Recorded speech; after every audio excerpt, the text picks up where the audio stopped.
کہ اندرون سندھ کے لوگ جو میں سمجھتا ہوں کہ میرٹ کے اوپر کراچی کے لوگوں سے کمپیٹ نہیں کر سکتے. اگر کسی بہت یعنی غیر جانبدار اور کسی انٹرنیشنل انسٹیٹیوشن کے ذریعے آپ کراچی کے بچوں اور انٹیریئر سندھ کے بچوں کا آپ اگر کوئی موازنہ کریں اور ان کے ساتھ کوئی کمپٹیشن کریں تو سوال ہی پیدا نہیں ہوتا کہ کراچی کے بچوں کو کوئی کمپیٹ کرے. اس مرتبہ 1,64,000 بچوں نے ٹیسٹ دیا ہے. 8,000 روپے کے حساب سے آپ نے وصول کیا ہے 1 ارب پتہ نہیں کتنے کروڑ روپیہ. ہم اس شہر کے ساتھ زیادتی کر رہے ہیں, ہم اس شہر کے طلبہ کے ساتھ زیادتی کر رہے ہیں. لوگ جو ایگزامز دینے سے رہ گئے, وہ بچے, وہ طلبہ طالبات روتے رہے, ان کے پیرنٹس سڑکوں پر روتے رہے, کسی نے ان کی داد رسی نہیں کی. یہ ظلم ہے. اور پھر اس کے بعد ابھی ان تمام زیادتیوں کی وجہ سے رزلٹ ابھی روک لیا گیا ہے, اور ہم یہ سمجھتے ہیں کہ اس رزلٹ کو ابھی اناؤنس نہیں ہونا چاہیے. ہمارے پاس یہ بھی اطلاعات ہیں کہ باقاعدہ پیسے کی بنیاد کے اوپر رزلٹس تبدیل کیے جا رہے ہیں. بلکہ ابھی ہم اگر اس کو اس طرح کہیں کہ جس طرح انتخابات کے بعد فارم 45 کے بعد 47 ایشو کیے گئے تھے, اسی طرح اس ایمڈیکیٹ کے ایگزامز کے اندر جو آپ کیز دیتے ہیں اس پہ بچہ اپنا رزلٹ چیک کرتا ہے. وہ رزلٹ چیک کرنے کے باوجود 80 کو 180 بنانے کے لیے باقاعدہ پیسے وصول کیے جا رہے ہیں. یہ ہمارے پاس اطلاعات ہیں. اور اب پھر دوبارہ سے فارم 47 کی طرح یہاں دھاندلی ہوگی, اور پھر اس شہر کے لوگوں کے ساتھ ظلم و زیادتی ہوگی, اس شہر کے لوگوں کے ساتھ ناانصافی ہوگی. یہ عصبیت کا مظاہرہ صرف آج ایمڈیکیٹ کے ایگزامز میں نہیں ہوا.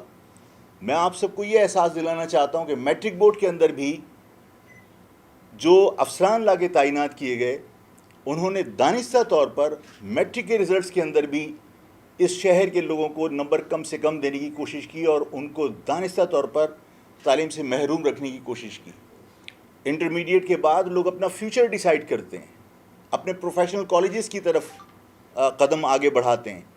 لیکن انٹرمیڈیٹ کے ایگزامز کے اندر, یہ ایمڈیکیٹ کے جو ایگزامز ہوتے ہیں, اس کے اندر جو فرسٹ ایئر کا رزلٹ ہوتا ہے اس کی پرسنٹیج کی بنیاد کے اوپر آپ ٹیسٹ میں اپیئر ہوتے ہیں, اور یہ سلسلہ انتہائی غلط ہے. اسی طرح جب آپ میٹرک کے ایگزامز دے رہے ہوتے ہیں تو آپ 9th کے جو رزلٹس ہوتے ہیں اس کی بنیاد پر آپ کالج میں ایڈمیشن کے لیے اپلائی کرتے ہیں, اور بورڈ ڈیسائیڈ کرتا ہے کہ آپ کی 9th کی پرسنٹیج کی بنیاد پر آپ کو کون سا کالج آپ کو 4 چوائس دی جاتی ہیں کہ آپ اورنگی ٹاؤن میں ایڈمیشن لے سکتے ہیں, آپ قصبہ میں ایڈمیشن لے سکتے ہیں, آپ بڈاب میں جا کے ایڈمیشن لے سکتے ہیں.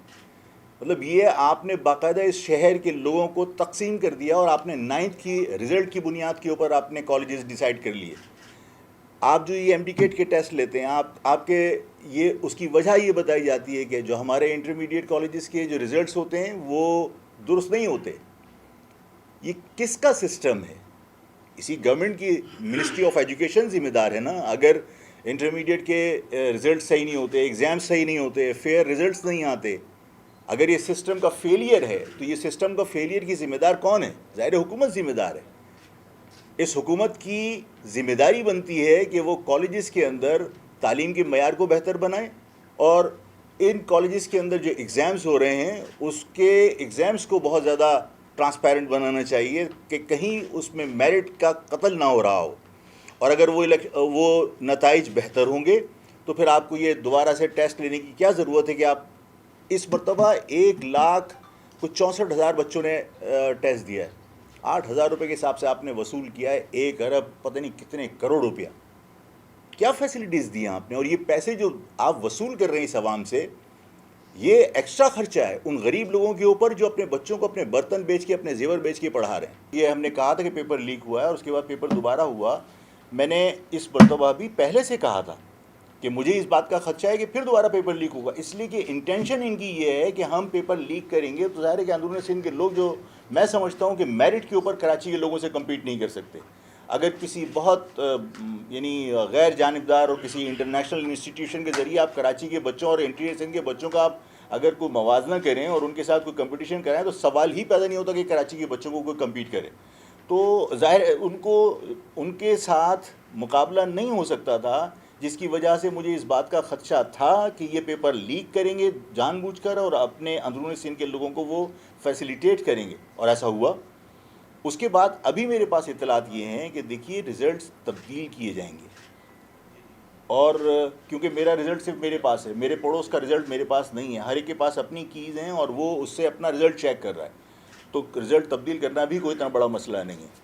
تو اگر ایسا ہوتا ہے اور پھر دوبارہ اس شہر کے لوگوں کے ساتھ زیادتی ہوتی ہے تو یہ ظاہر ہے، میں یہ نہیں کہہ رہا کہ کل ہم کوئی مطلب اس شہر میں آگ لگا دیں گے، ادھم ہو جائے گا، لیکن ظاہر ہے کہ لوگوں کی سوچ میں بہت تیزی کے ساتھ تبدیلی آ رہی ہے۔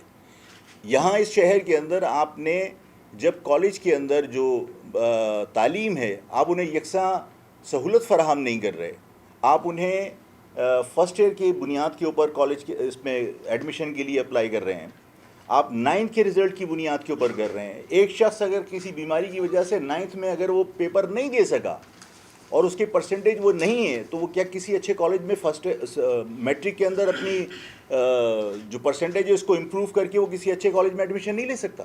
لے سکتا ہے، لیکن آپ نے نائنتھ کی بنیاد پر اس کا کالج فکس کر دیا۔ اسی طرح اس MD کے ایگزامس کے اندر فرسٹ ایئر کے رزلٹس کی بنیاد کے اوپر اس ایگزامینیشن کے اندر لوگ اپیئر ہوئے ہیں۔ انٹر کا ایگزام تو انٹر کا جو رزلٹ آیا وہ تو ابھی 2 دن پہلے آیا ہے۔ جو لوگوں نے اپلائی کیا تھا اس ایگزام کے لیے وہ تو فرسٹ ایئر کے رزلٹ کی بنیاد کے اوپر کیا تھا۔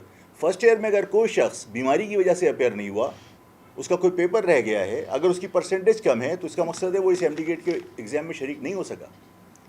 اگر وہ شخص انٹر کے رزلٹس کے بعد شامل ہوتا اور اس کی پرسنٹیج کم ہوتی تو وہ ڈسکوالیفائی ہونا چاہیے تھا۔ ایسا ہوتا رہا ہے ماضی میں کہ فرسٹ ایئر میں کسی کی پرسنٹیج 40% ہوتی ہے لیکن وہ امپروو کرتا ہے اس کو۔ ہم اس شہر کے ساتھ زیادتی کر رہے ہیں، ہم اس شہر کے طلبہ کے ساتھ زیادتی کر رہے ہیں۔ اس شہر کے اندر 1100 سیٹوں میں سے 400 سیٹیں، 3.5 کروڑ کے شہر کے اندر 400 ڈاکٹرز کی سیٹیں ہیں۔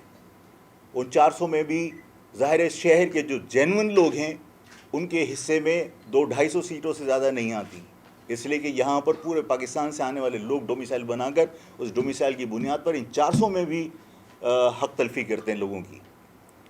ہم حکومت سے مطالبہ کرتے ہیں کہ یہ ظلم و زیادتی اب بند کیجیے۔